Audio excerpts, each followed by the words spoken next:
آخر سے line number 5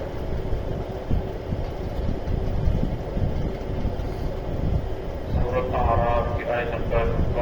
100 اعوذ باللہ من الشیطان الرجیم بسم اللہ الرحمن الرحیم تلک القرى نقص عليك من أنبائها ولقد جاءتهم رسلهم بالبينات وما كانوا ليؤمنوا بما كذبوا من قبل كذلك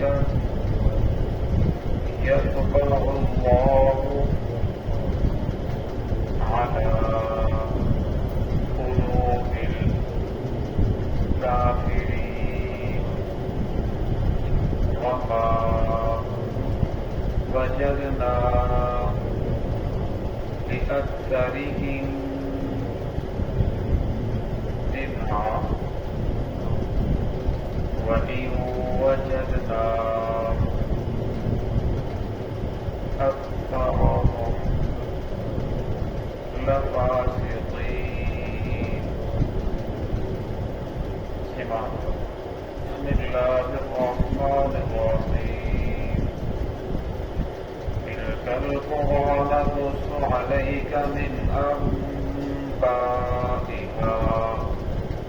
ولقد جاءتهم رسلهم بالبينات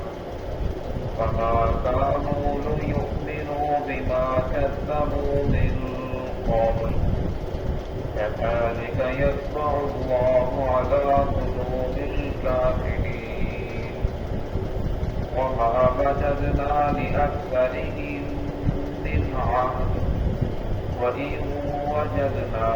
أكثرهم لفاسقين. تلك القرى نقص عليك من أنبائها یہ بستی ہے ہم سناتے ہیں آپ کو ان کی باتیں. وَلَقَدْ جَاءَتْهُمْ رُسُلُهُمْ بِالْبَيِّنَاتِ البتہ تحقیق آئے ان کے پاس ان کے پیغمبر بالبينات واضح دلائل لے کر فما كانوا ليؤمنوا بما كذبوا من قبل بس نہیں تھے وہ لوگ ایمان لانے والے اس چیز پر جس کو پہلے جھٹلا چکے تھے. كذلك يطبع الله على قلوب الكافرين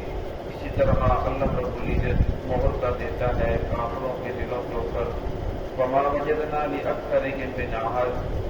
اور نہیں پایا ان میں سے اکثروں کو عہد کرنے والا وعدہ وفا کرنے والا. وَإِن وَجَدْنَا أَكْثَرَهُمْ لَفَاسِقِينَ اور ان میں جو اکثریت ہے ہم نے پایا ان میں اکثروں کو لفاسقین فسق کرنے والے قوموں کے اندر مبتلا.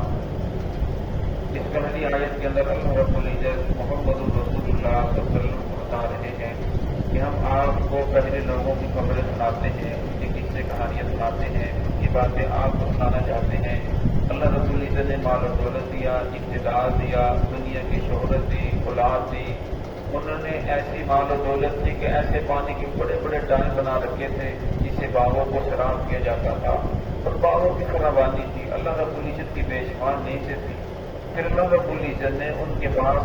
اپنے پیغمبروں کو بھیجا. وَلَقَدْ جَاءَتْهُمْ رُسُلُنَا بِالْبَيِّنَاتِ اپنے پیغمبر بھیجے ان کے پاس. پیغمبر ہے ان کے پاس بالبينات واضح دلائل لے کر معجزات لے کر کتابیں لے کر صحیفے لے کر کہ اللہ رب العزت کے تمہارے اوپر کتنے زیادہ انعامات ہیں اللہ کی کتنی رحمت برس رہی ہے. اللہ رب العزت نے مال دیا ہے اولاد دی ہے سرسبز باغات دیے ہیں. اور میں جس ذات نے تمہارے اوپر اتنے زیادہ انعامات کیے ہیں اس کے اوپر ایمان لے کر آؤ اس کا کلمہ پڑھو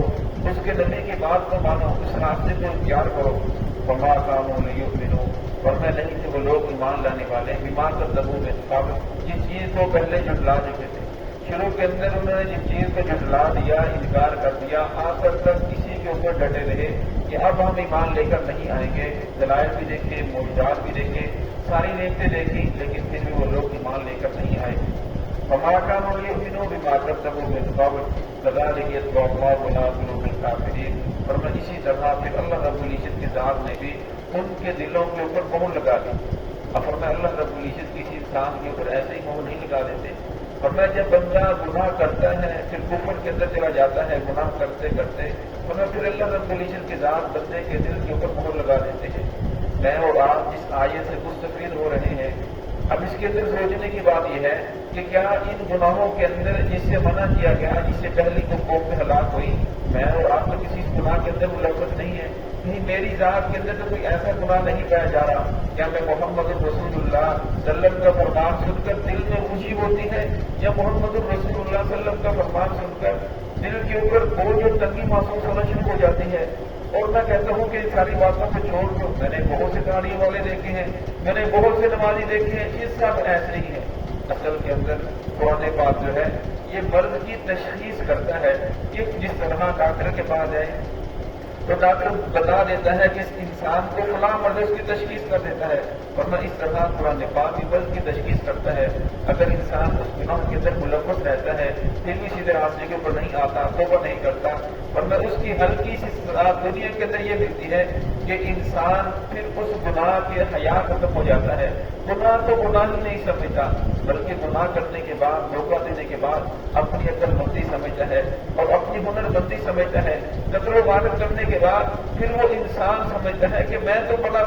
اچھا کام کیا ہے اور اس کے اوپر فخر کرتا ہے، اور میں دنیا کے اندر اس کی سزا یہ ملتی ہے کہ انسان سے اس چیز کا حیا، گناہ تو گناہ ہی نہیں سمجھتا، اور پھر میں جب اس کے اوپر بار بار اصرار کرتا ہے، کرتا چلا جاتا ہے، اور پھر اس کی سزا یہ ملتی ہے کہ انسان،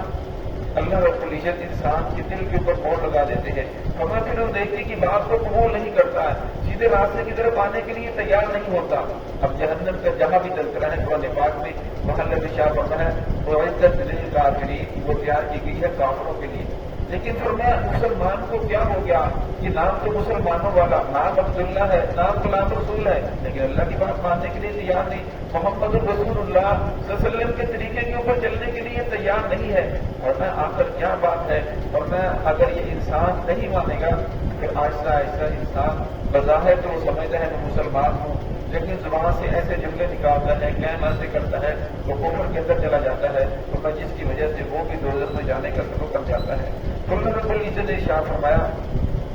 کہ ان کی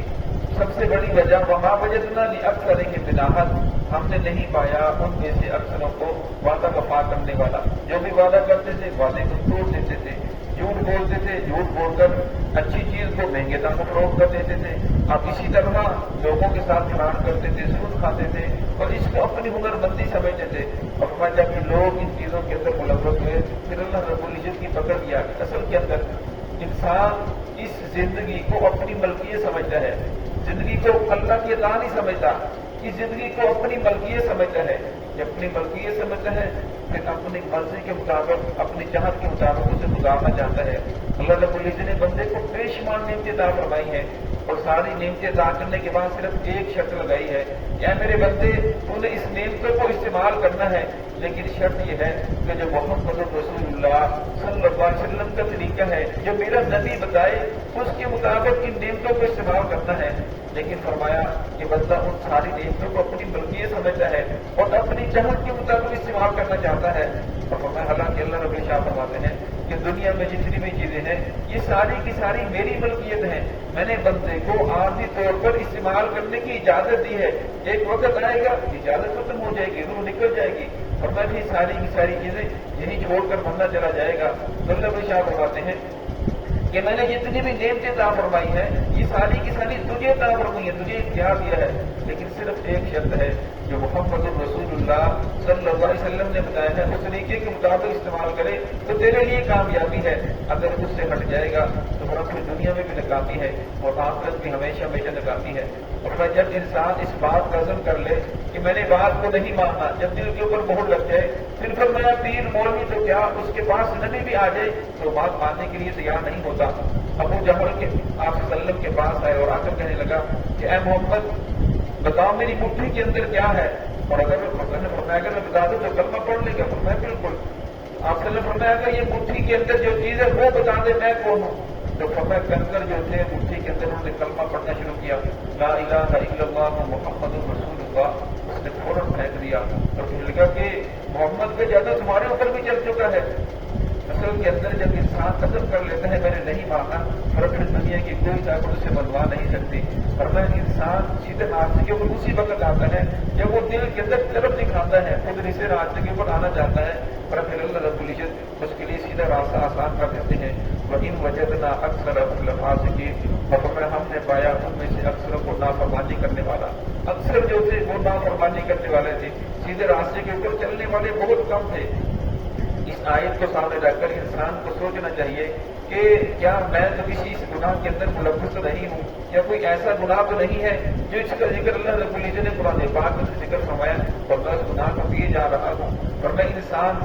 ہر انسان کو اپنا جائزہ لینا چاہیے، کہیں میں تو جھوٹ نہیں بول رہا، کہیں میں تو غلط تنخواہ نہیں لے رہا، کہیں میں تو سود نہیں کھا رہا، کہیں میں تو لوگوں سے ووٹ لے کر اب لوگوں سے ووٹ تو لے لی ان کے حق کو غصب نہیں کر رہا، لوگوں کے ساتھ زیادتی تو نہیں کر رہا۔ اور میں ہر انسان کو قرآن پاک کو سامنے رکھ کر ان آیات کو سامنے رکھ کر اپنی زندگی کا مطالعہ کرنا چاہیے، اور میں قرآن پاک زندہ کتاب ہے اور قیامت تک کے لیے ہے، اور میں قیامت تک جتنے بھی لوگ آئیں گے سارے کے سارے اسی قرآن پاک کے مخاطب ہیں، ہر ایک نے اپنے عقیدے کو اسی کے مطابق بنانا ہے، اور میں اس کا صرف ایک ہی حل ہے کہ انسان اپنے پچھلے گناہوں سے توبہ کرے، معافی مانگے، اور میں جب انسان توبہ کرتا ہے پھر اس کے بعد انسان کا عقیدہ بھی درست ہوتا ہے۔ عقیدے کو ایسے بناؤ جیسے محمد رسول اللہ صلی اللہ علیہ وسلم نے حکم دیا، جیسے اللہ رب العزت کو ایسے مانو جیسے محمد رسول اللہ صلی اللہ علیہ وسلم بنوانا چاہتے تھے، اور میں جن کاموں کا آپ صلی اللہ علیہ وسلم نے حکم دیا اس کو دل و جان سے انسان قبول کرنے کے لیے تیار ہو جائے۔ جن کاموں کے بارے میں امام الانبیاء نے فرمایا یہ غلط ہے، یہ غلط راستہ ہے، مگر اس سے انسان بچنے کی کوشش کرے، اور پھر انسان کا ہر آنے والا دن بہتر سے بہتر ہوتا چلا جائے گا۔ جو ہمیں کہ اللہ رب العزت ہم سب کو صراط مستقیم پہ چلنے کی توفیق